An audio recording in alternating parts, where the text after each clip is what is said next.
Baik, Assalamualaikum warahmatullahi wabarakatuh. Selamat siang Bapak Ibu dimanapun berada. Selamat datang di webinar PT Total System hari ini Rabu 30 Agustus 2023. Topik hari ini adalah tentang instrumen investasi yang mana cukup langka ya, Back to the Futures. Nah, Bapak Ibu mungkin di sini kalau saham sudah pada sering dengar ya, udah pada familiar. Terus kalau kontrak berjangka kira-kira udah pada tahu belum ya? Nah, kalau belum, di hari ini kita akan kenalan sama yang namanya futures atau kontrak berjangka.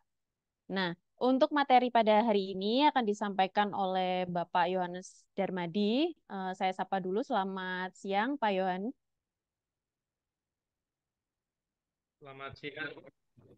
Ya, oke. Saya izin share screen ya, Bapak Ibu.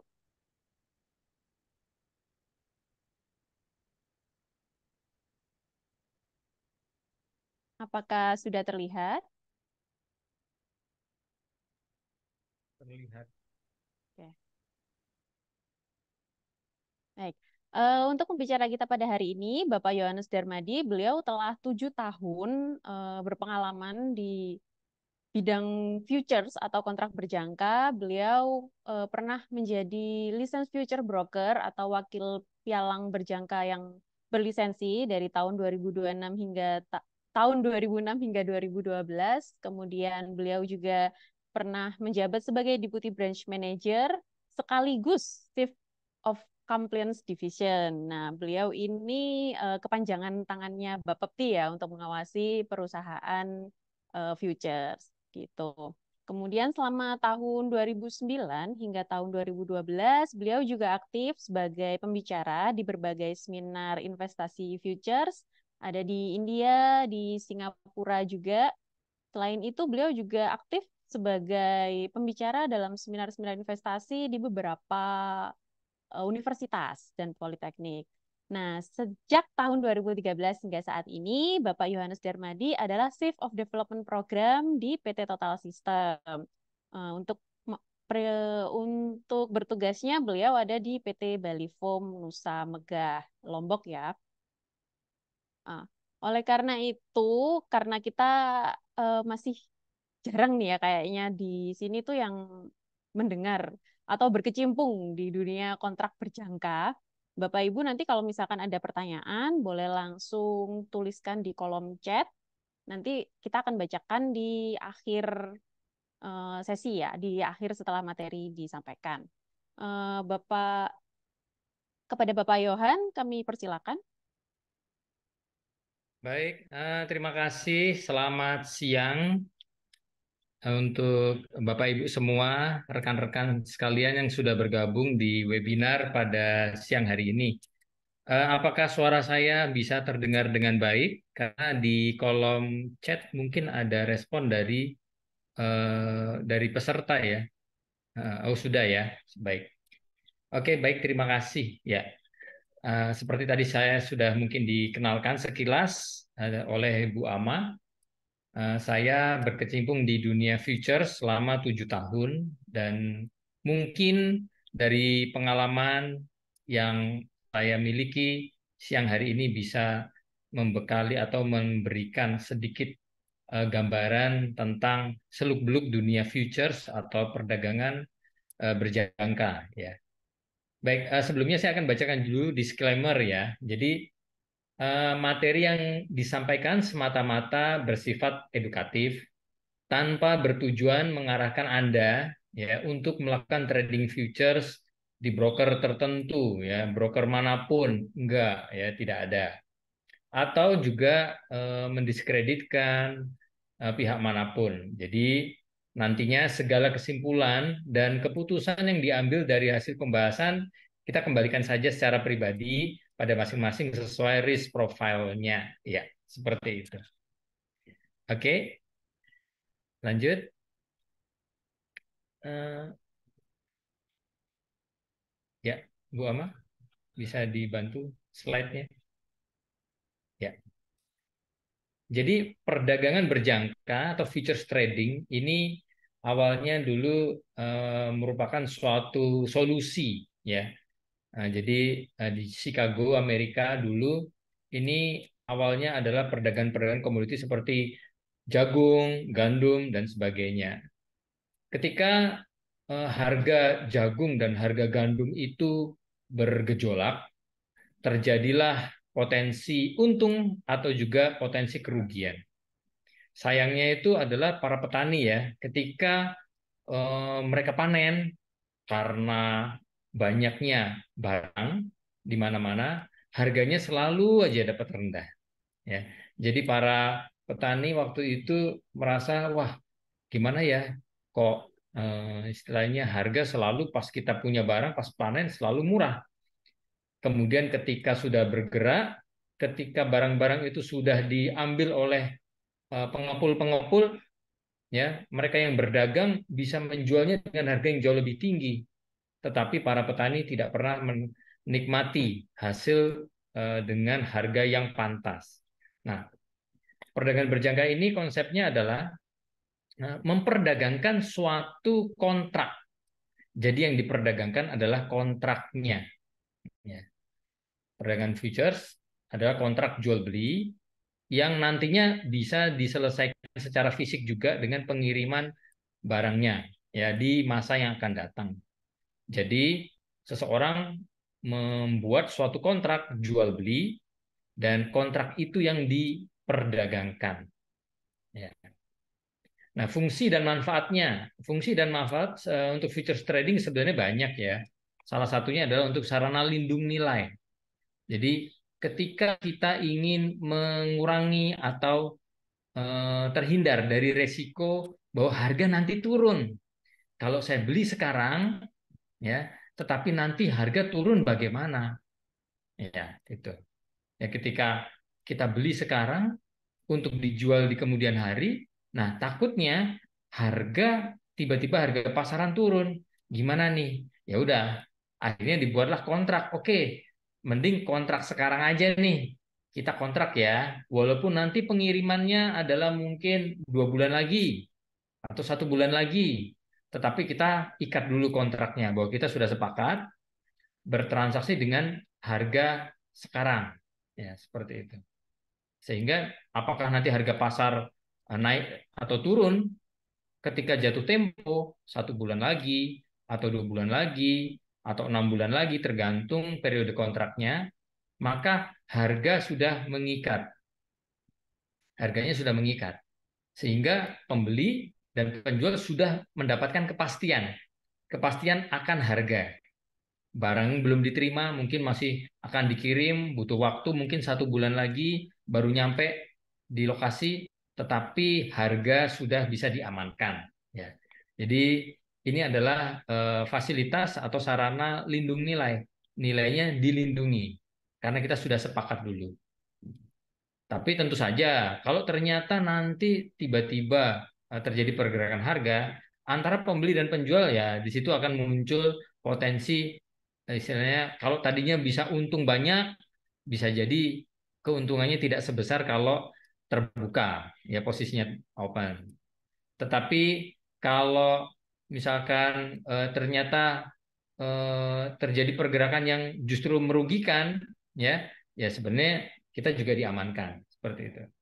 Nah, yang kedua adalah untuk spekulasi atau mendapatkan profit, karena seringkali juga peserta perdagangan mereka bukan butuh komoditinya, jadi mereka yang beli coklat, mereka yang beli jagung, mereka bukan mau menggunakan jagungnya, bukan, tetapi karena mereka melihat ada peluang untuk mendapatkan selisih antara harga beli dan harga jual karena ada fluktuasi harga di pasar. Nah, ini yang disebut spekulasi ya. Jadi tujuannya adalah untuk mendapatkan profit. Jadi futures trading atau perdagangan berjangka ini bisa juga untuk sarana lindung nilai, bisa juga untuk spekulasi.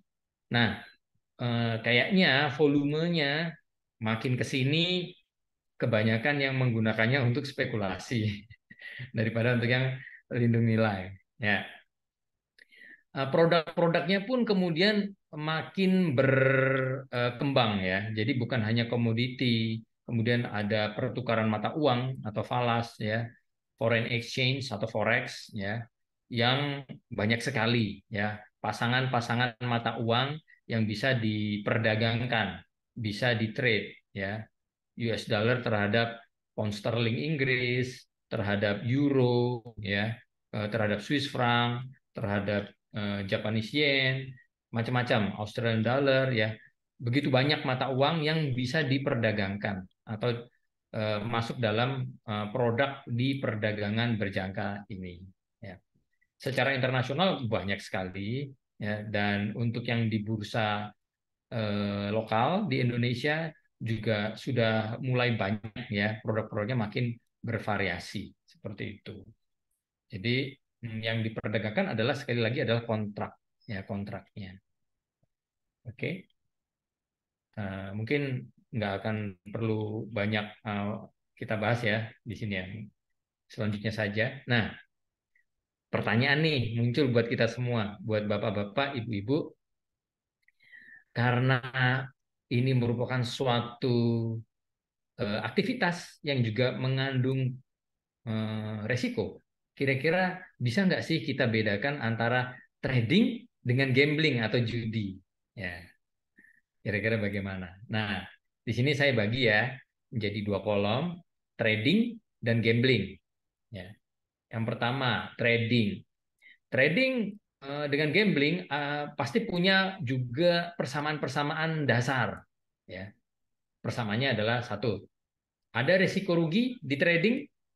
Kalau kita berdagang, ya pasti ya, ya bapak-bapak dan ibu-ibu mungkin yang sudah melakukan aktivitas bisnis dalam perdagangan sudah bukan hal yang baru lagi. Saya rasa bahwa dalam perdagangan manapun muncul faktor risiko ya, yaitu bisa saja kita rugi. Ya. Di gambling kalau judi ya jelas juga bisa. Orang judi bisa juga rugi. Ya. Potensi untung juga sama, dimiliki di area trading maupun di gambling. Perlu strategi nggak sih?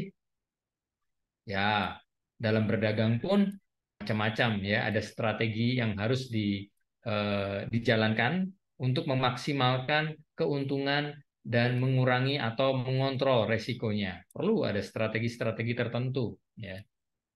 Dan di gambling gimana? Gambling juga sebenarnya ada juga ya, ada strateginya.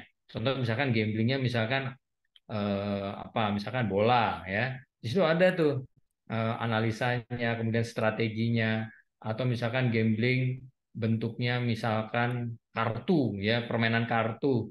Di situ ada strateginya, ada perhitungan kartu mana saja yang sudah keluar, mana yang belum ya, itu ada strateginya ya, dan biasanya itu juga akan sangat mempengaruhi apakah nanti hasil outputnya itu rugi atau untung sih gitu. Tetapi yang membedakan antara trading dan gambling, yang satu trading itu adalah masalah untung dan rugi. Ya, untung dan rugi. Kita sebagai seorang yang melakukan perdagangan, maka bisa untung atau bisa rugi. Ya. Nah, tapi kalau gambling, gambling itu ya memang hasilnya bisa untung rugi, tetapi sebenarnya itu lebih kepada menang atau kalah kalau gambling. Ya, kenapa? Nah, jawabannya mungkin ada di yang poin yang kedua. Kalau di trading itu kita adanya tempatnya, aktivitasnya itu ada di sebuah pasar atau di market, apakah market konvensional ya, atau market secara online ya, tapi itu merupakan suatu market ya, atau istilahnya bursa ya, bursa ada pasar atau marketnya ya, di mana namanya pasar, pesertanya itu multiple, banyak orang, begitu banyak orang terlibat di dalamnya ya. Jadi contoh misalkan nih, kita berdagang telur ya, misalkan saya datang menawarkan telur ya dari peternakan saya seharga let's say satu butir seharga Rp800 ya. Saya datang menawarkan ke distributor besar, ya, kepada Bu Ama misalkan. Bu Ama, ini telur saya nih, ya, per butirnya harganya Rp800 misalkan, ya. Kemudian Bu Ama sepakat dan membelinya. Distributor menjual lagi kepada yang lain, kepada toko-toko atau warung-warung, ya, dengan harga lebih tinggi, misalkan Rp1.000. Lalu toko-toko setuju, sepakat membeli dari Bu Ama. Kemudian mereka membelinya. Toko atau warung kemudian menjualnya kepada konsumen, ya, kepada konsumen yang datang dengan harga Rp1.500, ya. Pembeli datang dan sepakat, oke, 1.500 saya beli, deal, ya, dibawa barangnya. Kemudian pembeli membuka tempat makan, ya, dengan modal 1.500 dicampur dengan minyak goreng dan bumbu-bumbu, kemudian diceplok telurnya, kemudian dijual dalam satu paket dengan nasi senilai kurang lebih telurnya dihargai harga anggaplah 2.500. 2.500 dibeli oleh orang yang datang untuk makan dan dia deal dengan harga menu yang ada. Oh, telur ceplok seharga 2.500. Oke, dibayar, dimakan, selesai, happy, pulang. Ya. Dalam aktivitas pasar, begitu banyak orang terlibat, dari produsen langsung, kemudian distributor, ya, kemudian ada distributor yang lebih kecil atau penjual, ya, kemudian ada pembeli pembeli individunya, kemudian bisa menjadi produk olahan lagi dan akhirnya dikonsumsi oleh pengguna terakhir, ya. Begitu banyak rantainya, ya, pesertanya. Nah, berbeda dengan gambling, Bapak Ibu. Ketika gambling, ya, yang terlibat itu dua pihak, bandar dan pemain. Nah, ini yang terlibat antara bandar dan pemain atau sesama pemain, satu lawan satu. Misalkan saya sama Bu Ama, Bu, oke, Indonesia lawan Vietnam nih, siapa yang menang nih? Ya, oke, kita bertaruh. Ketika taruhan disepakati, maka akan ada yang menang, ada yang rugi. Ya, tetapi kenapa disebut menang dan kalah? Kenapa? Karena yang menang akan mendapatkan dari yang kalah, sedangkan yang kalah akan harus menyelesaikan kewajibannya kepada yang menang. Ya, jadi ini adalah dua pihak yang tidak mungkin sama-sama untung, karena yang satu untung pasti merugikan yang lain dan sebaliknya. Berbeda dengan perdagangan. Kalau kita kembali ke aktivitas yang tadi, perdagangan, produsen jual harga 800 dibeli oleh distributor. Sepakat deal, apakah distributornya rugi? Enggak. Distributor menjual kepada toko atau distributor yang lainnya dengan harga yang lebih tinggi. Deal, apakah rugi? Tidak. Ya, pembelinya enggak dirugikan, pembelinya. Kemudian kepada penjual di warung, ya, yang mengolahnya, apakah pembelinya rugi? Enggak, walaupun harganya sudah selisih jauh antara 800 di awal, ya, kemudian sudah bahkan mencapai 2.500 waktu dijual ke pelanggan langsungnya. Ketika pelanggan langsung membelinya dan mengkonsumsinya, 2.500 dibayar, dia makan happy, kenyang, ya, bye-bye, senang, juga dia tidak rugi. Jadi walaupun ada pergerakan harga Rp800 di hulu, ya, Rp2.500 di hilir, untung, ya, tetapi yang tidak ada yang dirugikan. Kenapa? Karena ini merupakan suatu aktivitas yang berantai, pesertanya banyak, ya, masing-masing bisa mendapatkan keuntungan tanpa harus merugikan pihak lain. Ya, itu adalah perdagangan. Nah, berbeda dengan gambling, sekali lagi tadi, ketika kita masuk ke arena kasino, ya, misalkan kita bermain di sana, ya sudah dipastikan kalau kita sampai kehilangan uang kita, pihak bandar, pihak kasino lah yang akan meraup keuntungan. Ya. Ketika kita bisa menang, kita menerima uang, ya pihak bandar lah yang akan membayarnya. Ya, seperti itu. Nah, tentu saja yang pasti yang terakhir, trading itu adalah aktivitas yang legal, ada payung hukumnya, diatur oleh perundang-undangan, dan gambling tentunya tidak, ya. Eh, Untuk transaksi futures kira-kira menurut Bapak Ibu termasuk yang mana nih? Kira-kira. Menurut Bu Amah kira-kira masuk yang mana nih kalau trading futures, Bu Amah? Heading, Pak. Trading dong. Kan Bidang. ada di bawah Departemen Perindustrian dan Perdagangan ya. Bukan di bawah Departemen Perjudian, kan nggak ada ya. Jadi trading futures ini sebenarnya adalah konsep trading, konsep trading. Eh, tetapi saya akan membuka hal-hal yang mungkin juga menjadi sesuatu yang bisa dikatakan nggak banyak orang akan tahu, ya, karena hal-hal ini juga ya ada di area yang abu-abu. Oke, the facts you need to know ya before you decide to trade futures. Di sini tampilan gambarnya mungkin kita bisa lihat bersama di layar.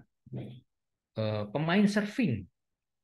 Kira-kira ini sesuatu yang membahayakan nggak sih? Kalau lihat ombaknya besar itu ya, waduh serem ya. Ombaknya gede banget. Ya. Bersurfing, apakah itu aktivitas yang aman? Apakah kita bisa lakukan atau tidak?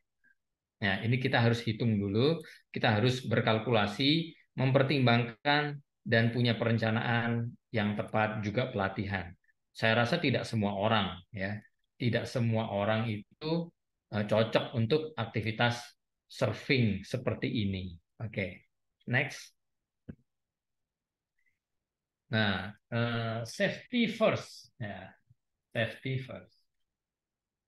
Saya yakin bahwa seseorang yang berniat atau memutuskan untuk mencoba aktivitas ekstrim sport, ya, dia juga pasti akan mempertimbangkan keamanannya dulu, ya. Bagaimana mungkin seseorang berani begitu saja masuk terjun tanpa memikirkan istilahnya keselamatan atau pengaman untuk keselamatannya. Ya, tentunya itu akan menjadi suatu hal yang kita bisa katakan nekat ya. Itu adalah langkah yang nekat ya. Bukan berani tapi nekat. Nah, ada nggak sih tips-tips atau hal-hal yang bisa mengamankan kita ketika kita melakukan transaksi perdagangan? Ya. Yang pertama perlu dipahami sebagaimana ilustrasi tadi, masih di yang tadi ya Bu ya, sebentar. Nah, masih masih dengan ilustrasi ini bahwa aktivitas surfing dengan ombak yang besar tentunya memang bukan untuk semua orang. Sekali lagi, itu bukan olahraga untuk semua orang. Ya, boleh saja kalau kita mau mencoba, tetapi itu bukan ditujukan atau diperuntukkan untuk semua orang, saya rasa. Karena apa? Karena kondisi-kondisi tertentu yang bisa mengakibatkan resiko yang begitu besar, bahkan bisa merenggut nyawa. Ya, tanpa ada pelatihan yang cukup, ini akan menjadi satu hal yang sangat berisiko dan justru harus dihindari. Mungkin agak loncat sedikit, ada Pak Boni mungkin hadir bersama dengan kita. Beliau berkecimpung di dunia properti. Menyapa Pak Boni. Halo Pak Boni, ada nggak Pak Boni? Oh, nggak ada ya? Kayaknya belum gabung, Pak. Belum ya? Oh ya, oke. Saya mungkin langsung aja ke Bu Ama. Bu Ama, kira-kira nih Bu Ama, kalau seandainya ada penawaran di properti nih, ya, rumah dengan ukuran bangunan 200 meter persegi, tanah 300 meter persegi, ya, rumahnya. Bangunan cukup bagus dan sudah dilengkapi dengan CCTV 24 jam. Ya, ada pos satpamnya juga sih. Ya. Hmm. Ditawarkan dengan harga 800 juta rupiah, Bu Ama. Kira-kira deal or Tertarik. no deal, Bu Ama? Deal. Deal langsung ya, wes tutup mata ya, wes deal ya. Kenapa? Karena itu murah banget, Murah. ya, murah banget. 2 lantai, ya, 2 lantai, rumahnya eh, ada CCTV lengkap, hanya 800 juta, yang bener aja, ya. Kita mungkin serta merta akan deal. Nah, tapi tadi Bu Ama sudah bilang deal ya. Nah, tetapi Deal. ternyata Bu Ama, ternyata itu lokasinya di tengah jalur Gaza di daerah konflik perang, Bu Ama. Nggak jadi berarti, Pak. Nggak jadi ya. Ya, jadi saya yakin properti pun konsepnya bukan masalah bangunannya saja yang harus dihitung, dinilai. Wih bagus, ya murah dong karena luas. Ya kemudian ada CCTV-nya, wih aman dong. Tetapi kalau bahkan letaknya saja berada di jalur konflik perang, ya, yang bisa sewaktu-waktu kena bom, ya, ada roket nyasar segala macam, ya 800 juta juga mungkin masih mikir, ya.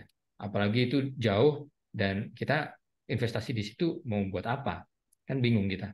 Nah, sama halnya sebenarnya ada hal-hal yang kita harus perhatikan dulu sebelum jauh melangkah sampai kepada aktivitas jual belinya. Ada hal-hal yang kita harus selidiki dulu. Oke, next slide.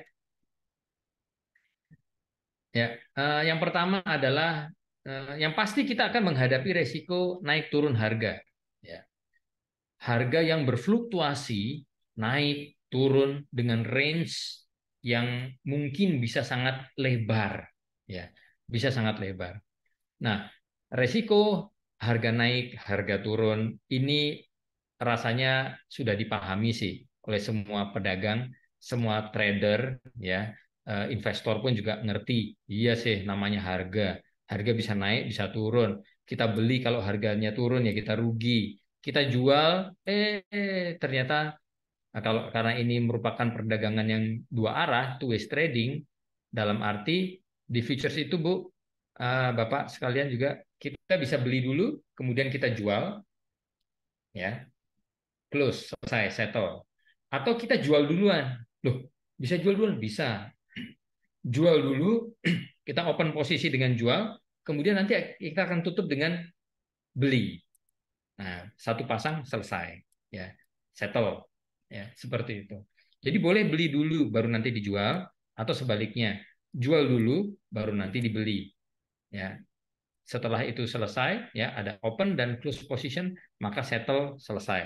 Ya, akan ada perhitungan apakah untung atau rugi, seperti itu. Nah, naik turunnya harga ini menjadi resiko pertama yang kita akan hadapi. Ya, tetapi bukan satu-satunya. Ya, resikonya bukan cuma fluktuasi harga. Yang kedua, di sini ada leverage. Ya, di mana leverage ini berarti bahwa modal Bapak Ibu itu akan dikali lipatkan.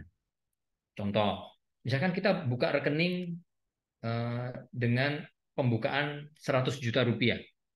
Ketika kita buka 100 juta rupiah, ya, kita punya 10 lot atau 10 unit untuk bisa kita transaksikan di komoditi apapun yang tersedia.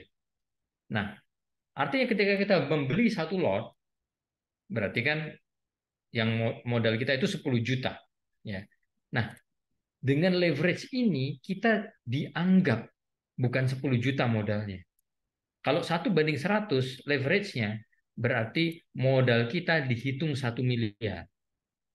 Bukan 10 juta, bukan 100 juta, tetapi 1 miliar.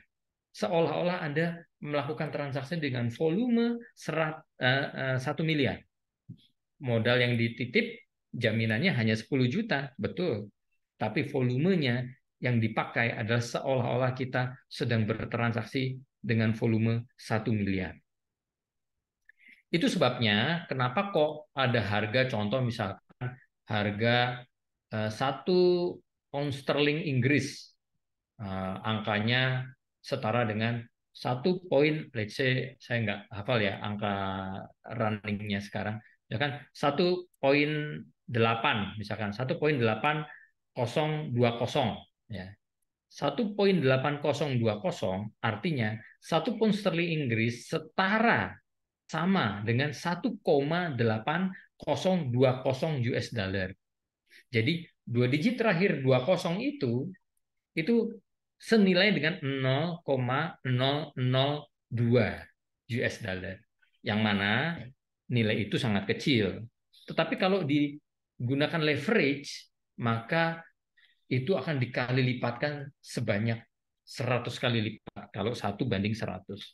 Nah, leverage ini banyak. Ada yang 1:100, ada yang 1 banding bahkan 1000, ya, akun mini. Ada bahkan yang lebih daripada itu, ya, ada akun-akun mikro, ya. Ya, itu leverage-nya makin gede, ya. Jadi sadarilah sebelum Anda memutuskan bahwa keuntungan Anda dikali lipat, tapi kerugian pun juga dikali lipat loh, sama, ya, sama-sama, sama-sama dilipat, ya, dilipat volumenya. Kemudian yang berikutnya, house commission atau brokerage.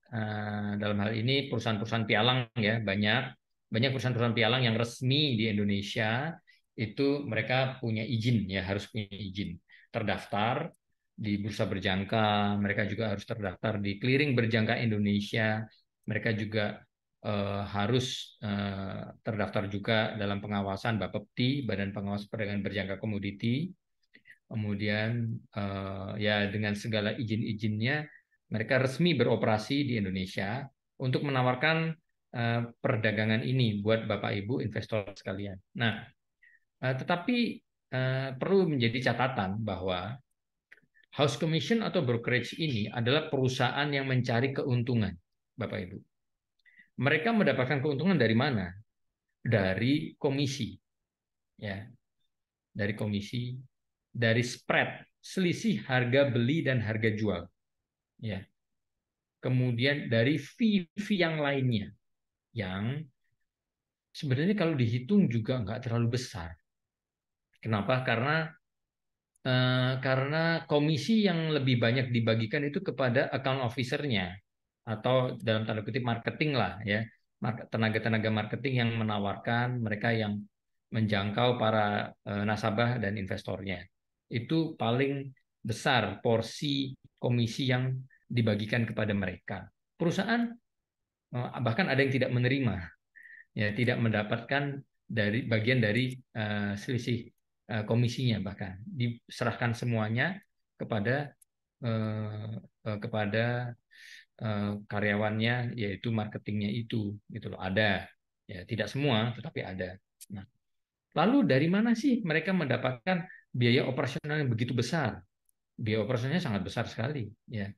Lalu dari mana mereka menutupnya? Ya, dari VV yang lain, ya.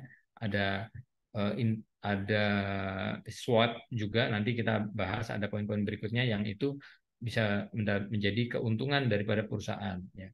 Nah, tetapi Bapak Ibu, dari pengalaman saya bahwa fakta dan kenyataan, tidak semua transaksi Anda, tidak semua transaksi yang difasilitasi itu dilempar ke bursa, itu menjadi salah satu resiko yang juga cukup mengkhawatirkan buat investor. Artinya house commission seharusnya melaporkan 100%, seharusnya semua transaksinya ke lantai bursa. Di sini mungkin bursa berjangka Jakarta, ya. Tetapi eh, per pada kenyataannya bahkan lebih banyak yang tidak dilaporkan, lebih banyak yang dihandle sendiri, gitu loh, in-house. Nah, itu adalah risiko kalau kita tidak mendapatkan eh, house commission atau perusahaan futures yang reputable, yang transparan, yang jujur, berintegritas, ya, menjalankan perdagangan dengan baik sesuai dengan regulasi, maka partner Anda, tempat Anda mempercayakan investasi ini dikelola, ya, itu juga bisa menjadi dalam tanda kutip bandar Anda, yang mana bandar Anda tidak mungkin mengharapkan Anda menang, karena kalau sudah dibandarin dalam tanda kutip bahwa perdagangnya itu dihandle sendiri, maka ketika Anda untung, perusahaanlah yang harus membayar. Ketika Anda rugi, maka ketika Anda untung, ya kan, perusahaan house commission yang harus membayar. Ketika Anda rugi, maka uang Anda akan menjadi keuntungan dari perusahaan tersebut. Nah, sekarang kalau kita terjebak dengan perusahaan yang seperti itu, yang mana ternyata banyak sekali, kan risiko kita jadi bertambah, kan? Bukan cuma fluktuasi harga, bukan cuma leverage-nya aja, tapi juga perusahaan di mana kita percayakan investasi ini ternyata musuh dalam selimut. Nah, jangan sampai, ya, jangan sampai seperti itu. Kemudian yang berikutnya, ada juga resiko-resiko yang kita mungkin sering abaikan, yaitu hal-hal detail yang ada di dalam buku agreement. Buku agreement seyogyanya adalah untuk mengamankan hak dan kewajiban nasabah dan juga perusahaan, dua belah pihak masing-masing.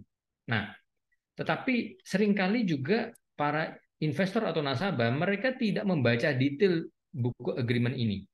Sehingga ketika terjadi masalah, mereka baru sadar bahwa ternyata hak-hak dan kepentingan mereka tidak benar-benar terlindungi sejak awal. Kenapa? Karena agreement-nya lebih banyak condong mengakomodir kepentingan daripada perusahaan. Nah, maka hal ini bisa menjadi risiko tambahan kalau kita tidak membaca buku agreement dengan detail. Seringkali kita, ya namanya banyak ya buku agreement, banyak sekali yang harus dibaca. Kadang-kala, sudahlah percaya aja, cukup akhirnya sign. Nah, hati-hati. Kemudian yang berikutnya, Bapepti, BBJ, KBI ini adalah regulator yang mengawasi dan juga mengelola semua aktivitas perdagangan futures di Indonesia. Bapepti sebagai pengawas, ya mereka punya kepanjangan juga. Ya, seperti saya pada zamannya dulu itu, ya sebagai Chief Compliance Division, kepanjangan dari Bapepti. Jadi kita di training oleh Bapepti untuk mengawasi aktivitas bisnis perusahaan agar sesuai dengan regulasi, dengan perundang-undangan, mentaati semua aturan-aturan yang ada. Nah, sayangnya Bapepti, ya ini pengalaman pribadi ya, pengalaman pribadi. Sayangnya Bapepti membuat suatu sistem yang kurang efektif. Saya nggak tahu kalau sekarang, ya mungkin sudah ada langkah perbaikan, tapi dulu uh, kita sebagai Chief Compliance Division yang ditunjuk itu uh, kita disuruh mengaudit, ya kan, untuk mengawasi, tetapi kita sendiri bagian dari perusahaan tersebut. Nah, terus kalau ada temuan, saya laporkan ke Bapepti. Kemudian Bapepti, saya bertanya kepada Bapepti waktu itu ketika ada pembekalan.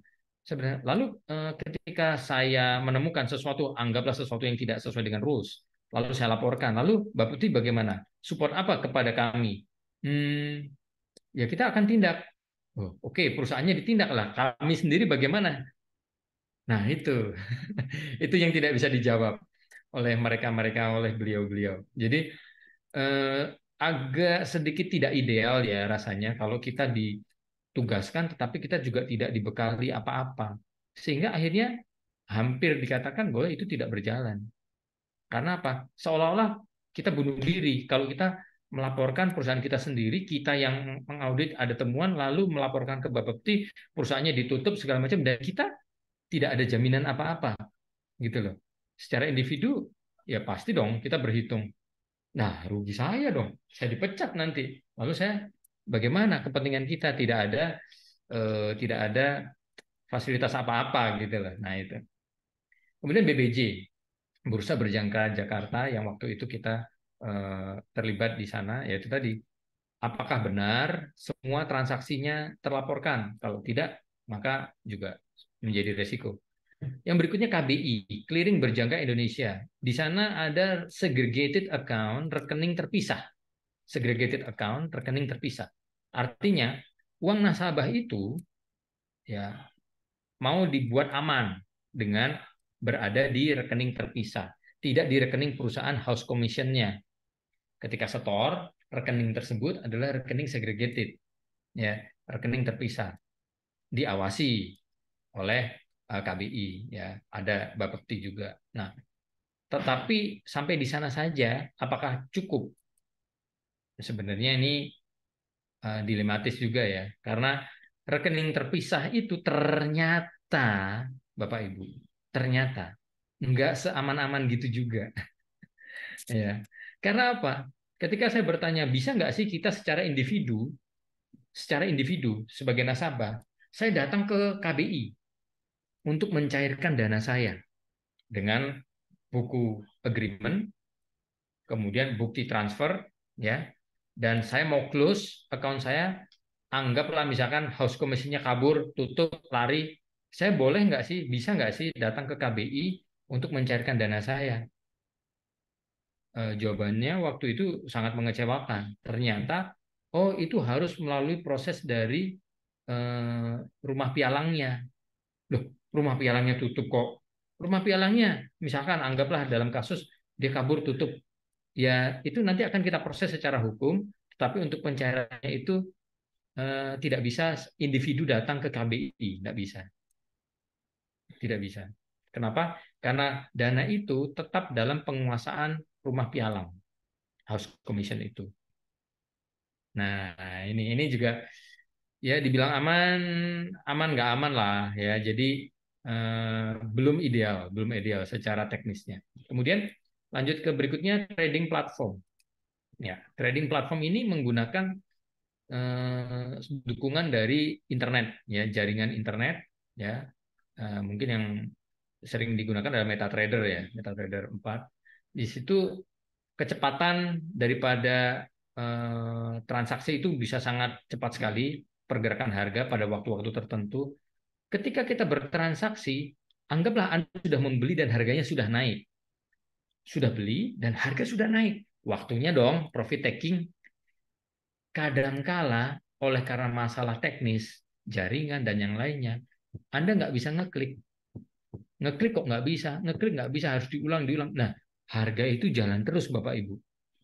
Harga nggak nunggu Anda, nggak nunggu Anda lagi problem jaringan, Anda lagi masalah, nggak bisa ngeklik segala macam, harga terus bergerak. Kadangkala yang tadinya untung tiba-tiba bergerak berbalik, ya seperti itu. Nah, itu juga menjadi faktor risiko yang muncul di lapangan secara teknis. Ya.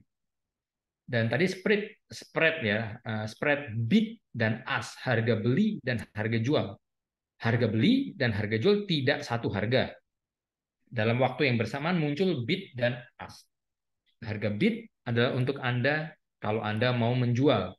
Harga ask adalah untuk Anda kalau Anda mau membeli. Nah, selisihnya spread ini biasanya ditentukan kurang lebih sekian poin, sekian pips. Tetapi pada waktu-waktu tertentu ketika market hektik, harga bisa terpaut jauh. Antara bid dan ask-nya bisa sangat jauh sekali. Jadi ketika Anda membeli dan Anda berpikir bahwa, oh ini harga sudah naik, ya, pergerakan lagi kenceng-kencengnya, Anda mau profit taking, Anda lihat di harga jualnya tadi, loh, harga jualnya kok belum untung ya? Kenapa ya? Padahal naiknya sudah cukup lumayan. Karena spread ini bisa extend, dia bisa melebar. Ya, bid ask ini tidak konsisten, tetap selama-lamanya tidak, ya, tetapi bisa bergerak naik, ya, bisa bergerak. Turun jarang, naik sering.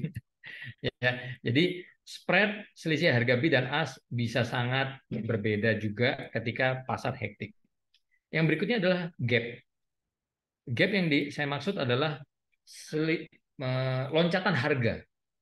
Karena harga bergerak, naik turun, tetapi sesekali dia bisa loncat, apakah itu loncat naik atau loncat turun dengan gap yang begitu besar. Ya. Nah, ketika muncul gap, Anda bisa untung besar kalau sudah open posisi ya. Anda bisa untung besar atau Anda bisa rugi besar mendadak karena ada gap. Nah, bagi yang masih bersabar untuk menunggu, tadinya mungkin rugi, ya mungkin bisa berbalik, nggak jadi rugi atau bahkan malah bisa jadi untung. Ya. Tetapi ya tergantung ya pergerakan berikutnya seperti apa. Jadi gap, Anda harus sadari bahwa harga bisa sewaktu-waktu loncat, bisa loncat. Apalagi kalau overnight. Nah, kalau posisi Anda itu tidak disettle, tidak selesai dalam satu hari, ya itu kadang-kala open pembukanya bisa loncat.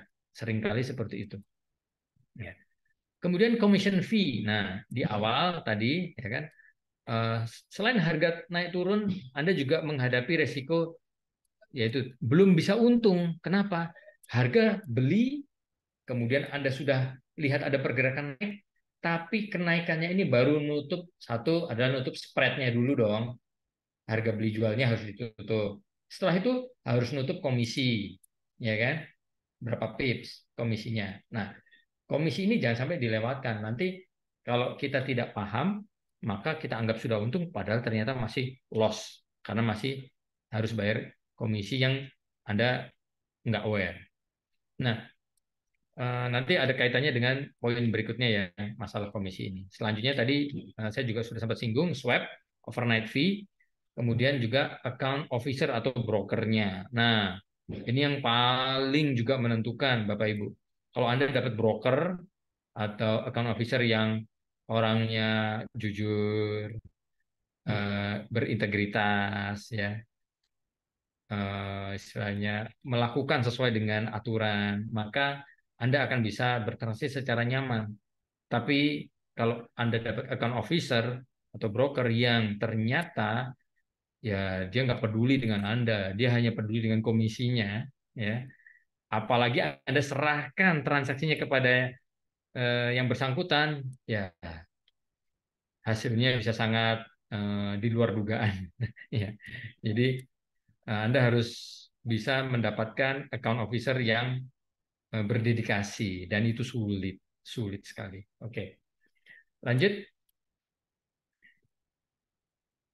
lanjut Bu. Ya, kenapa sih orang-orang ya eh, menangguk kerugian atau kehilangan uangnya? Ya, kenapa ya kira-kira ya? Kalau tadi kita sudah bahas bersama, kelihatannya sudah ada gambaran ya, kenapa ya orang bisa rugi di futures. Ya, oke, lanjut. Ya, di sini ada slide yang mungkin kalau kita lihat di sini cuma sebuah presentasi saja. Ya, coba tapi ke slide yang sebelumnya, Bu. Nah, coba bayangkan kita ada dalam sebuah presentasi, ya, yang bawain, wih ganteng gagah, bule lagi, ya kan? Bule ganteng gagah, ya, pakaiannya sangat rapi, well educated, ya, berbicara dengan bahasa yang sangat lugas dan menarik, ya, presentasinya excellent, ya. Wow, dengan suasana seperti ini terbangun nggak sih optimisme kita, ya kan? Tentu kita, wah terdorong nih, wah mantap, kita bisa diyakinkan, ya, confident untuk invest. Selanjutnya yang tadi, nah di sini pun juga yang presentasi cantik, ya, berpakaian rapi, elegan, terlatih untuk memberikan informasi dengan sangat sangat leluasa ya, dengan baik sekali, ya. Kadangkala Bapak Ibu, kadangkala. Nah, kita bisa loh, kita bisa loh memutuskan sesuatu bukan masalah produknya, tetapi karena terkesan dengan sebuah presentasi. Ya, terkesan. Wah, kayaknya, wah, kayaknya orang ini akan membawa kita kepada suatu kesuksesan nih. Ya, dengan iming-iming, apalagi ya, diimingi dengan fixed income. Waduh, siapa sih yang nggak mau fixed income? Jauh lagi dari bunga deposito, ya kan? Sangat menarik. Ya.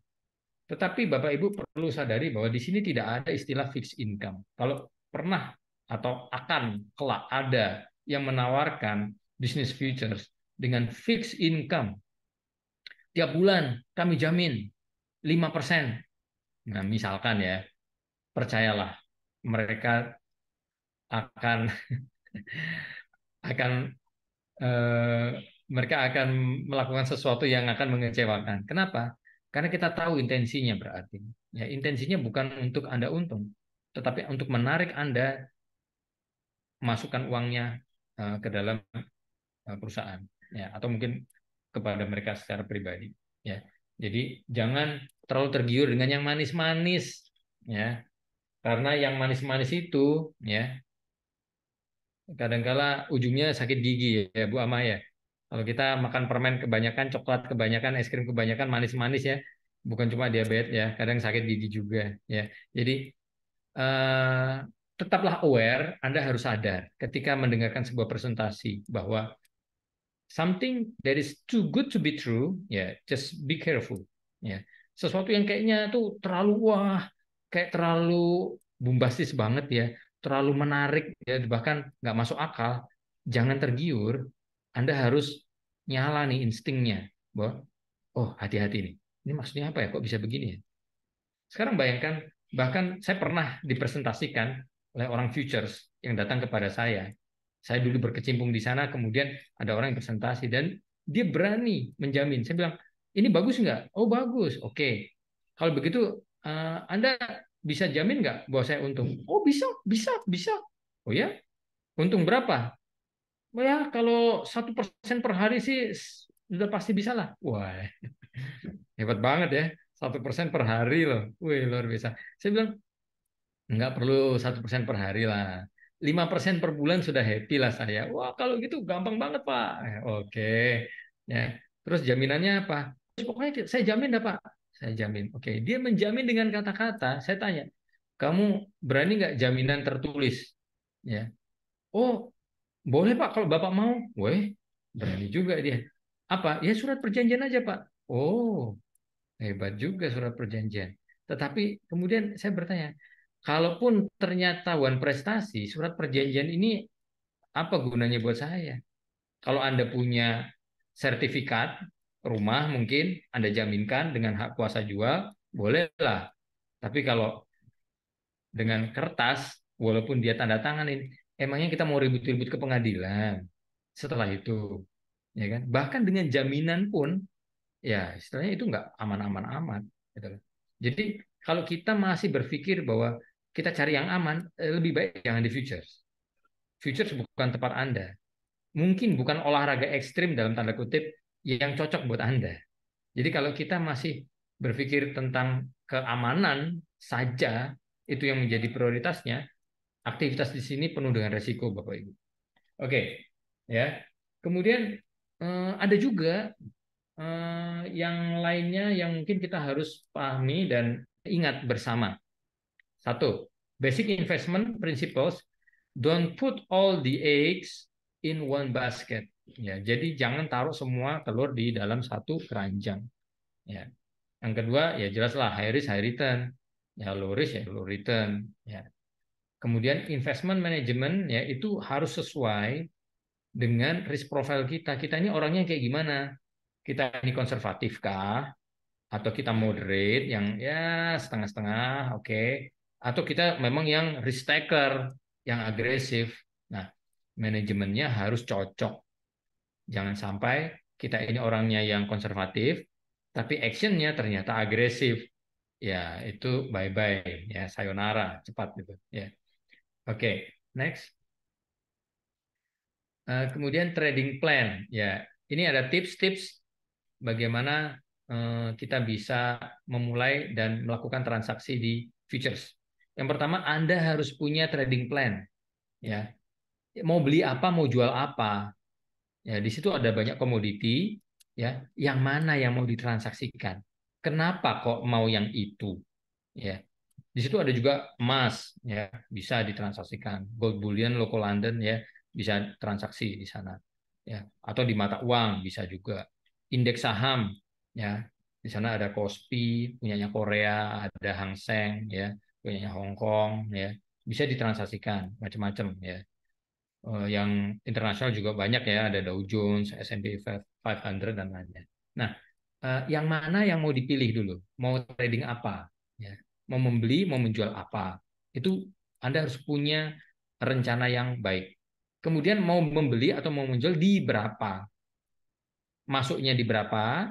Open posisi di berapa? Nah, nanti jualnya di berapa? Ini sangat penting Bapak Ibu. Kenapa? Karena kalau tidak, Anda akan masuk ke poin yang berikutnya, yaitu emotional trading. Anda beli karena, wah ini ada pergerakan bagus, mau naik, Anda beli, tapi Anda tidak tahu dan tidak punya rencana mau jual di harga berapa. Ya. Ketika harga naik turun, naik, kayaknya masih bisa naik nih, ya. Tapi ditunggu-tunggu ternyata belum, ya. Eh, Malah berbalik. Ketika berbalik rugi, Anda akan berpikir, wah, eh, tadi untung aja nggak saya ambil, sekarang rugi masa saya lepas? Ah, tahanlah. Ketika Anda tahan, ternyata berbalik jadi untung. Ah, sudahlah, daripada rugi, sudahlah, untung dikit ambil dah, padahal sempat untung banyak. Ya. Transaksi berikutnya terjadi mungkin terulang. Anda beli, harga turun. Ah, harga turun ya. Karena Anda tidak tahu mau lepas di berapa. Nah, tahan aja. Kenapa? Kemarin saya tahan dan tidak jadi rugi loh, malah untung. Kali ini mungkin bisa sama. Ternyata harga masih turun, turun, naik sedikit, turun lagi, naik sedikit, turun lagi, turun, turun, dan tren turunnya ternyata panjang. Wah, ketika kecukupan dana sudah terbatas, panik, ya kan? Mau buang sudah terlanjur besar kerugiannya, terus mau didiemin bagaimana ini? Bingung, kebingungan. Harus tambah dana, ya. Karena sudah terlalu panjang, ke titik awal terlalu jauh, udah beli lagi deh. Beli lagi supaya ngejar tengah-tengahnya aja. Average-nya di situ kita bisa clear daripada nunggu kelamaan. Beli lagi, volume jadi dua. Ketarik, masih panjang turun, sekarang dua posisi. Bisa turun lagi, dan ternyata tren turun bisa bisa begitu panjang, jauh dari yang kita pernah bayangkan. Dana habis, margin call, kita nggak bisa suntik dana lagi, bye-bye. Ya. Nah, ini terjadi kenapa? Karena emosional. Kita tidak punya perencanaan, kita hanya kira-kira dan feeling. Ya. Tentu betul sih, bisnis perlu intuisi, perlu feeling, tetapi perhitungan dan perencanaan itu wajib. Ya. Kemudian yang terakhir adalah know when it's time for you to stop. Jadi maksud saya adalah eh, suatu saat Anda akan dihadapkan pada pilihan apakah Anda harus berhenti, ya, atau lanjut, ya. Entah itu dalam kondisi untung atau kondisi rugi. Nah, ini ada quote, ya, dalam bahasa Indonesia, jika kamu tidak bisa berhenti ketika kamu untung, maka kamu akan dipaksa berhenti oleh kerugian. 90% lebih trader, investor, masuk dalam futures trading, berakhir dalam kondisi rugi. Rugi. 90% lebih. Loh, kenapa? Apakah mereka tidak pernah untung? Pernah. Mereka pernah untung. Tetapi karena tidak punya target dan goal yang jelas, ketika untung kan mikirnya apa? Oh, ini lagi untung, ngapain saya berhenti? Orang lagi untung, berarti ini bisnis yang bagus, ya kan? Ini bisnis bagus, untung biarin aja segede-gedenya. Mungkin ini adalah momen saya. Dan ketika untung dan Anda tidak berhenti, Anda nggak tarik dana, ya, Anda lanjutkan, lanjutkan. Keuntungan itu tidak setiap waktu. Dan ketika rugi Anda nggak siap. Ya. Anda tahan, tahan, tahan, tahan, ya, tapi ternyata tidak kuat. Nah, ini yang repot. Tahan itu bagus, tapi harus kuat dan komit. Suntik dana terus sampai posisi balik. Nah, itu baru holding power. Ya. Tapi kalau enggak, ya akhirnya bisa berakhir dengan kerugian. Oke, next. Ya, jadi seperti yang ada di flyer ya, ada tips nih. How you never losing money in futures. Saya tidak menjanjikan Anda bagaimana untung di futures. Enggak. Saya tipsnya adalah how you never losing your money. Yang pertama adalah never open any position. Ya nggak usah trade, gitu loh. Ya, nggak usah beli, nggak usah jual. Ya, nggak akan ada kerugian, ya, nggak akan kehilangan uang. Tetapi ya itu sebenarnya bukan opsi ya. Nah, yang kedua adalah kalau kita satu kali kita buka posisi beli belum untung, tahan aja, jangan tutup sampai itu profit. Udah itu aja. Oh, tapi kan belum tentu nih balik harganya dengan waktu yang pendek. Ya memang belum tentu. Bisa jadi dong butuh dana tambahan, bisa jadi. Ya itu satu-satunya cara untuk tidak kehilangan uang di futures.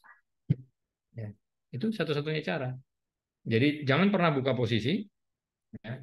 Atau setiap kali Anda buka posisi, jangan close ketika Anda rugi. Wah, enak banget ngomongnya Pak Yohanes.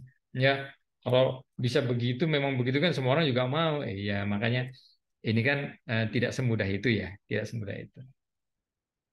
Oke. Nah, ini ada tips yang mungkin bisa kita pakai, bukan hanya di futures, tetapi juga bisa di pasar saham dan yang lainnya. Jadi dollar cost averaging. Jadi Anda bisa budgetkan pembelanjaan dengan harga-harga tertentu ya, dengan periode yang sudah diatur. Contoh, di sini ada ilustrasinya. Kalau Anda punya dana 400 dolar, Anda punya dana 400 dolar, maka Anda bisa membeli saham atau mata uang atau apapun ya dengan harga di yang pertama di 10 dolar Anda beli. Ya. Oke, kelihatannya ada yang bocor nih. Boleh admin dibantu? Oke, thank you. Mm-mm. Oke. Nah, jadi ketika kita punya 400 dolar, kita bisa belanjakan itu sekaligus ya 400 itu ketika harga 10 dolar atau kita bagi ya, kita bagi ya, yang mana yang kita kita mau. Kalau kita satu kali ya, maka 400 dolar kita beli di harga 10 dolar, kita punya unitnya adalah 40. Nah, harga turun, kemudian harga naik. At the end, kalau harganya masih sama, maka kita juga tetap sama dapat punya 40 senilai 10 dolar ya tetap 400, tidak untung, tidak rugi. Di tabel yang berikutnya 400 itu kita pecah menjadi jadwal pembelanjaan secara rutin ya di harga yang berbeda-beda. Jadi misalkan 400 itu 100, ketika harga 10 kita beli, kita dapat 10 unit. Ketika harga turun jadi 5 dolar, kita beli juga 100, unitnya menjadi 20. Ketika harga turun 2 dolar, kita beli juga 100, harga unitnya menjadi 50, lebih banyak yang kita dapat. Tetapi ketika kita dan selanjutnya juga kita beli lagi. Nah, at the end, walaupun terjadi fluktuasi harga 10 turun ke 5, turun ke 2, kemudian balik lagi ke 10. Nah, ketika harganya balik lagi ke 10 karena kita sudah bagi menjadi harga-harga yang berbeda, unit kita yang 90 itu nilainya sudah 900. Jadi ada keuntungan di situ. Ya, ada keuntungan di situ. Nah, kemudian continual rebalancing aset. Ya, jadi misalkan Anda punya income 50 juta per bulan, yang saya sarankan adalah alokasi tidak lebih dari 30% dari income tersebut untuk investasi. Ya, 30% setara dengan 15 juta per bulan. Ya. Nah, 30% ini bisa kita sesuaikan lagi kalau income kita di bawah 30 juta, rasanya ini lebih cocok 20%. Ya, lebih cocok 20%. Oke, jadi bagi Anda yang risk profile-nya konservatif, di deposito bisa 50%. Ya, di deposito 50%, kemudian di emas 30%, di saham 20%. Ya, sorry, sorry.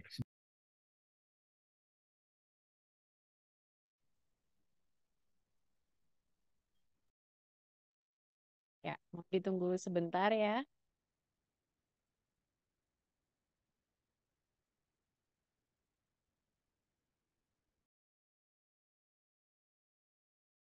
Mohon maaf ada interupsi. Ya, jadi konservatif dengan moderate dan juga agresif, semuanya berbeda ya. Kalau untuk Anda yang konservatif, istilahnya jantungnya nggak terlalu kuat, ya, jangan main di forex, jangan main di futures, ya, saran saya. Mungkin Anda bisa bagi menjadi deposito, kemudian emas batangan, kemudian saham masih oke ya. Saham Anda bisa pilih yang blue chips, di situ masih oke ya. Kemudian yang moderate Anda bisa alokasikan emas batangan fisik, kemudian ada stok atau saham 30%. Yang forex boleh boleh coba dengan alokasi 20% aja. 20% dari 30 ya. Nah, kemudian yang agresif, kalau Anda tergolong yang agresif, mungkin forex-nya boleh posisi sampai dengan 40% ya, majority, dan yang lainnya disebar ke emas batangan atau saham. Sebenarnya banyak sih pilihan-pilihan lain ya, ini hanya ilustrasi saja. Dan lakukan investasi Anda, kemudian dalam periode tertentu kita appraisal ulang, kita hitung ulang aset nilainya berapa, kemudian diatur adjustment lagi, di rebalancing lagi. Jadi kalau kita sudah ikut yang contoh yang moderate, emas kita 50%, saham kita 30%, forex hanya 20%. Setelah 6 bulan, hitung emas kita senilai berapa yang sudah kita kumpulkan dengan pergerakan harga yang terakhir, stok kita sudah menghasilkan profit berapa atau rugi berapa, forex kita sudah menghasilkan berapa, profit berapa, rugi berapa, lalu total aset equity kita jadinya berapa. Nah, kemudian kita bisa adjust lagi supaya nilai totalnya itu persentasenya kembali lagi ke 50, 30, 20 lagi. Jadi nanti akan ada contoh misalkan, oh ada stok yang perlu dijual nih karena sudah lebih dari 30% dari nilai aset kita. Stoknya profit taking aja. Profit taking, lepas, kemudian mungkin bisa backup untuk yang forex-nya. Atau untuk alokasi ke gold yang sudah turun dari 50%. Seperti itu. Nah, dengan teknik ini akan satu prinsip tentang diversifikasi bisa kita jalankan ya. Kemudian kita juga bisa menggunakan istilahnya dollar cost averaging itu tadi juga di masing-masing instrumen. Contoh di stok. Di stok Anda juga bisa blue chipsnya jangan sekali masuk langsung kita beli di satu saham ya, bagi lagi, kemudian pembelanjaan secara rutin di masing-masing saham yang kita minati dengan nilai yang kita sudah tetapkan seperti itu. Di forex pun sama. Nah, ini hanya tips tambahan saja. Bila mana Anda memang menghendaki perdagangan futures, paling tidak ada gambaran bagaimana melakukannya dengan lebih aman ya buat Anda. Mungkin seperti itu ya. Bu Ama, saya kembalikan ke Bu Ama, mungkin bisa lebih enak kita ngobrol-ngobrol aja. Agak capek juga kalau kita ngomong satu arah nih ya, lebih baik kita interaksikan lebih seru ya. Silakan Bu. Ya, ya, terima kasih Pak Yohanes Darmadi atas pemaparan materinya. Ini jujur saya juga baru banget nih Pak. Kalau selama ini kan paling taunya tuh trading saham, beli reksadana kayak gitu ya. Nggak sampai tahu kalau misalkan indeks tuh ternyata diperjualbelikan juga gitu. Nah, kalau dari Pak Yohanes sendiri nih, komoditi yang menarik menurut Pak Yohanes Darmadi selama ini, selama jadi broker tuh apa Pak yang paling menarik nih? Komoditi, saya dulu banyak di emas sih ya, karena harga emas itu eh, fluktuasinya cukup bagus dan mungkin ya asumsi sih ini sebenarnya bahwa harga emas kan cenderung naik, ya kan? Oh iya, Kapan iya. sih emas turun? Kan emas kan cenderung naik dong, aman dong. Walaupun berfluktuasi kan nanti toh juga bakal naik, kan asumsi saya seperti itu. Tapi pada kenyataannya ternyata berbeda. Berbedanya adalah ketika harga emas ini adalah emas terhadap US dollar, harganya kan terhadap US dollar tuh, ya, per troy ounce, harga per troy ounce terhadap US dollar. Nah, ternyata fluktuasinya juga ya nggak kecil, nggak kecil, dapat potensi untung, tapi juga bisa rugi. Jadi kurang lebih sebenarnya sama aja karena kita bermain di jangka pendek ya. Kita kan short term aja mainnya. Kita nggak hold sampai tahunan, nggak. Kita transaksinya karena dengan leverage yang besar memaksa kita sih. Akhirnya kita bertransaksinya pendek-pendek, copi-copi, nggak bisa jangka panjang karena takut ke bawah-bawah. Pernah juga sampai ada kita pernah open posisi nahan sampai 2 tahun pernah ya. 2 tahun kita tahan nggak keluar-keluar itu. Pernah. Duitnya harus injek terus tambah lagi ya. Sampai sangat besar sekali nilainya. Hmm. Di average down ya, Pak. Ya di average. Nah, hmm. Terus kalau trading saham itu kan biasanya yang jalanin retail nih, Pak. Kalau untuk future sendiri tradingnya tuh dari pialangnya atau juga investor retail nih bisa jalan trading sendiri. Nah, justru justru di kita itu kan harusnya sama sih sebenarnya ya, di saham maupun di futures. Justru pelakunya itu harusnya nasabah langsung. Seorang wakil pialang resmi yang berlisensi sekalipun tidak diperkenankan untuk melakukan transaksi untuk nasabahnya. Itu melanggar kode etik, ya. Itu melanggar. Jadi tidak boleh, tidak diperkenankan sebenarnya secara aturan. Namun pada prakteknya lain lagi ya, lain lagi. Heeh. Banyak kan yang brokernya atau wakil pialangnya juga yang melakukan transaksi juga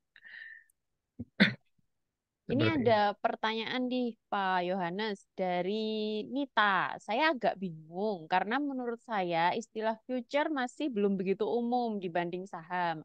Kalau boleh tahu alasan kuat kenapa harus invest di future dibanding saham? Karena banyak poin saya nangkep malah banyak resiko rugi.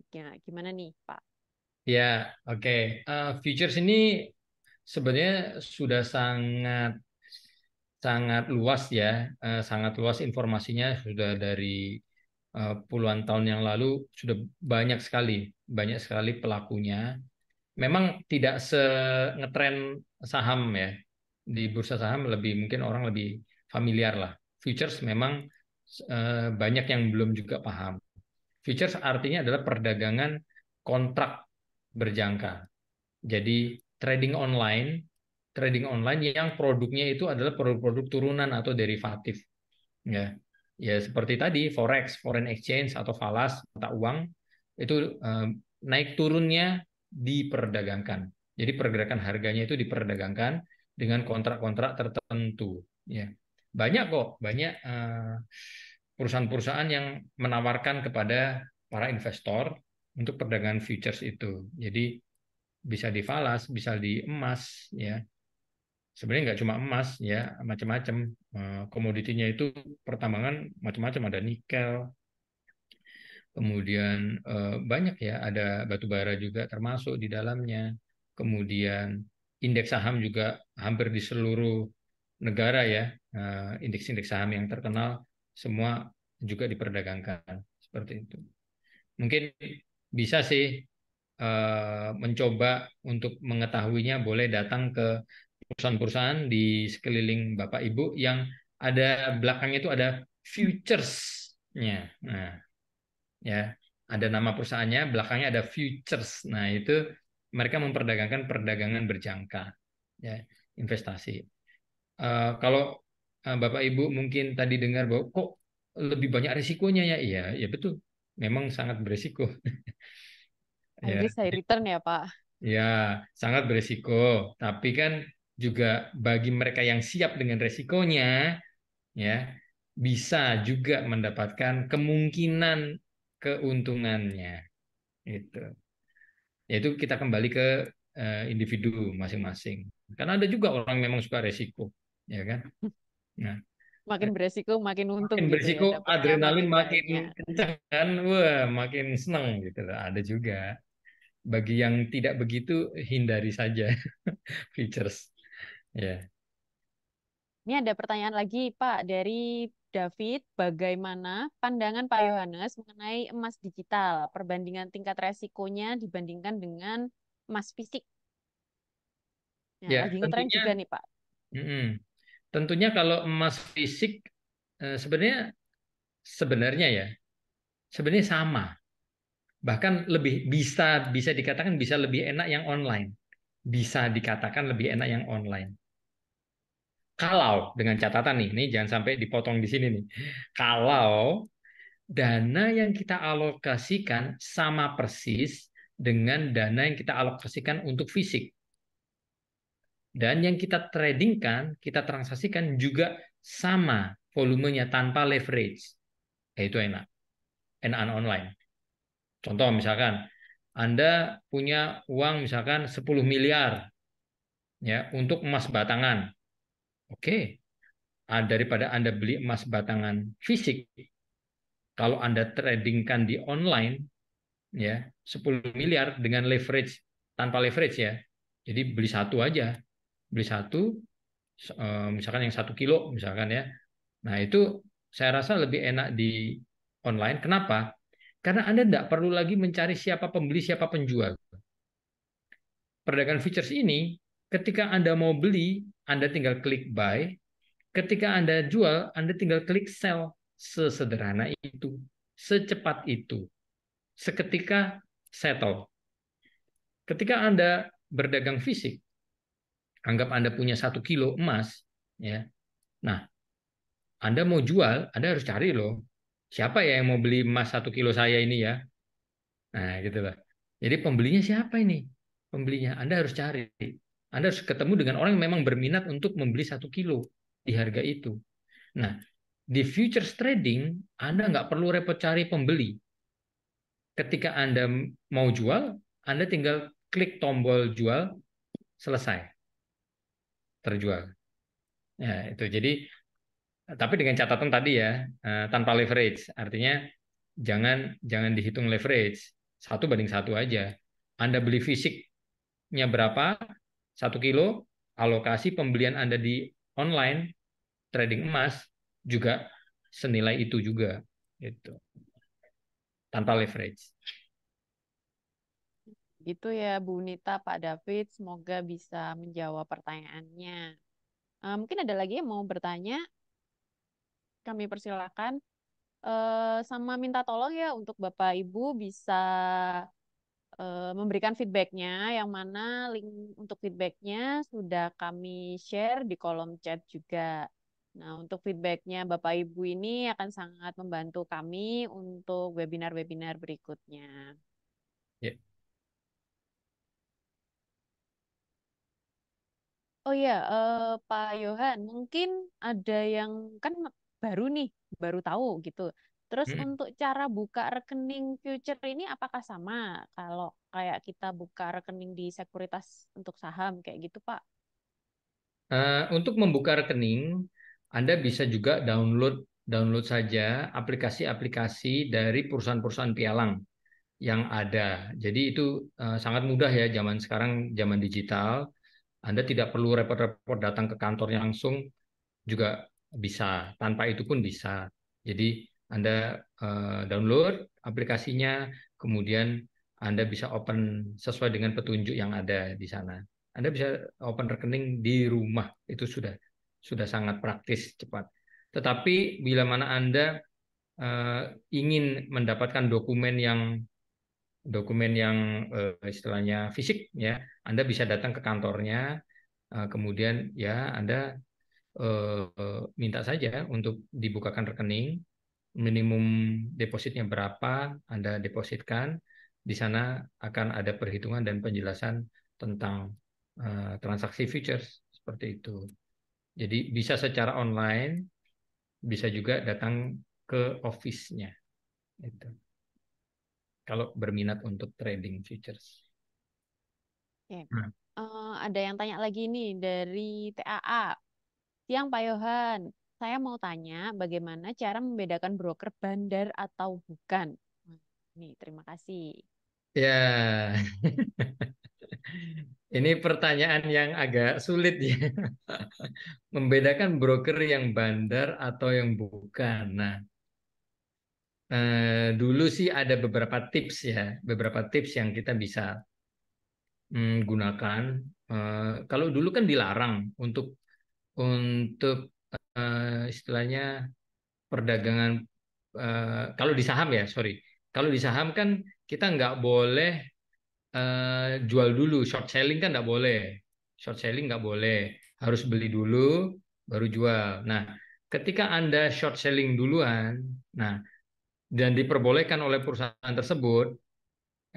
Kalau di saham Anda boleh bisa tahu itu bahwa oh ini berarti transaksinya tidak dilempar, apalagi sampai overnight ya.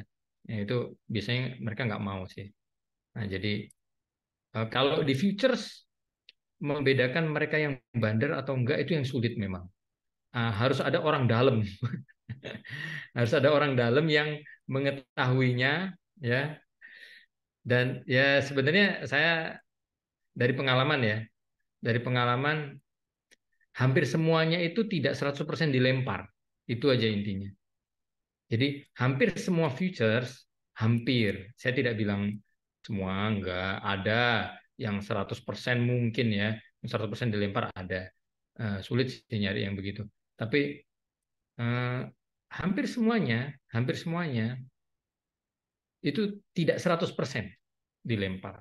Nah, kita tidak bisa tahu transaksi mana yang dilaporkan dan dilempar ke bursa kita dan yang mana yang di handle in-house. Tidak bisa tahu. Kita tidak bisa tahu itu. Tetapi dengan kita memahami, oh ternyata tidak semua ya dilempar ya. Nah, Anda pertimbangkan saja resikonya gitu. Sih. Seperti itu, Pak TAA. Info terakhir nih mungkin Pak Yohan, kalau jam bursanya apa sama kalau kayak kita trading saham gitu, Pak? Kalau jam bursa di futures jauh lebih panjang ya. Jam kita bisa dikenal hampir 24 jam nonstop hampir ya. Ada waktu breaknya jam berapa ya? Jam 7 ya. Jam 6 sampai jam 7 pagi itu break ya. Tetapi karena marketnya adalah multiple, jadi di Asia tutup, di di Eropa buka ya kan. Di Eropa belum selesai, belum tutup, Amerika juga sudah buka. Jadi ada jam-jam tertentu multiple market open bersamaan gitu loh. Jadi waktunya panjang, waktunya panjang. Tidak seperti saham. Ya, waktunya jauh lebih panjang sampai malam. Dulu saya sampai bisa nungguin harga itu ya bisa sampai pulang jam 3 pagi baru pulang. Nanti jam 8 sudah masuk lagi. Jam 8 sudah di office lagi gitu. Terus berhari-hari begitu ya. Ya nggak baik buat kesehatan ya. Tapi sekarang enaknya adalah eh, lebih banyak orang yang juga bisa sudah menggunakan expert advisor atau robot trading ya. Hmm.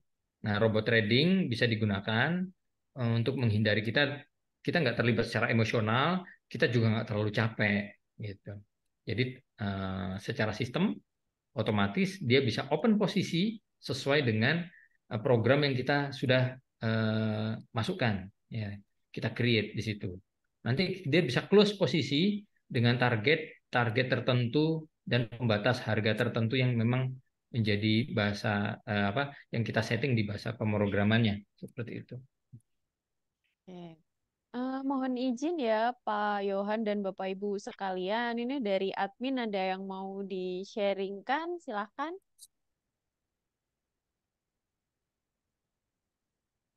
Nah, jadi kami mau memperkenalkan sedikit ya Bapak Ibu bahwa Total System saat ini punya program yang namanya adalah TRACK, Total Reengineering Accounting and Tax Knowledge.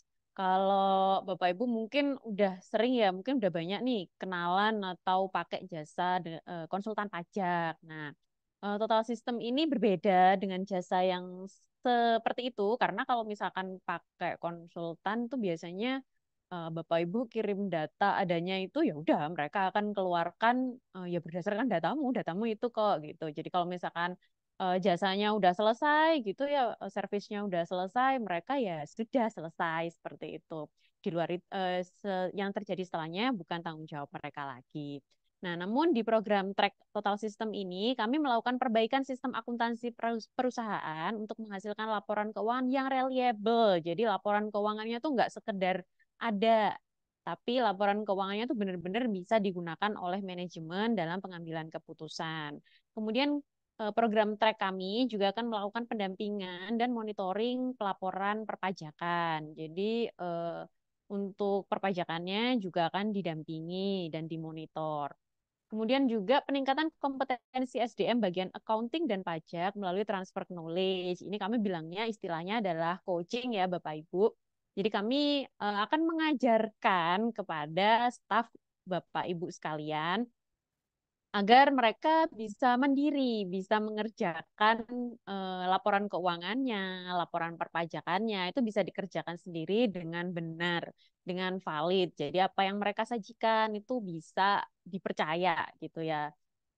Termasuk kalau misalkan tax planning ya, kadang-kadang ada orang yang masih, aku baru mau lapor yang benar nih, kayak gitu.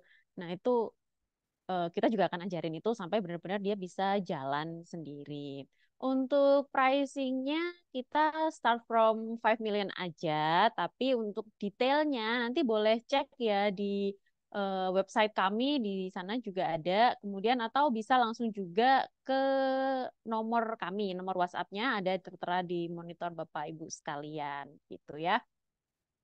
Baik, saya rasa sudah cukup ya. Terima kasih untuk Pak Yohanes Darmadi untuk materinya pada sore hari ini, siang sampai sore hari ini ya, lumayan panjang ini tadi Pak. Kita udah bicara tentang future, padahal masih belum tentang analisa teknikalnya, belum bahas fundamentalnya, kayak gitu ya. Semoga di lain waktu bisa kita lanjutin lagi ya, Pak Yohanes Darmadi. Terima kasih Bapak. Siap, terima kasih Bu atas kesempatannya. Terima kasih semuanya. Ya, saya ucapkan terima kasih juga untuk Bapak Ibu peserta webinar Total System. Semoga kita bisa berjumpa di lain waktu. Saya izin untuk akhiri roomnya. Selamat sore, terima kasih.